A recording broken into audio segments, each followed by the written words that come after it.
Tribhuvan army football क्लबलाई southern डेटमा 4-5 पराजित गर्दै नेपाल पुलिस क्लब पहिलो पोखरा महिला गोल्ड कपको च्याम्पियन बनेको छ। आइतबार पोखरा रङ्गशालामा सम्पन्न फाइनलमा 10 खेलाडीमा समेटेको आर्मीले निर्धारित समयसम्म पुलिसलाई गोलरहित बराबरीमा रोकेको थियो।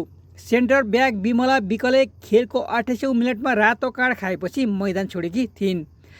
सदर्न डेटमा राष्ट्रिय टोलीकी पूर्व खेलाडी इन्दिरा राईको प्लेन्टी पुलिसकी गोलकिपर उषा नाथले बचाएकी थिइन्। त्यसपछि निर्णायक अवसरमा राइट ब्याक सबिना चौधरीले आर्मीकी गोलकिपर कोपिला खड्कालाई बिट गरिन्।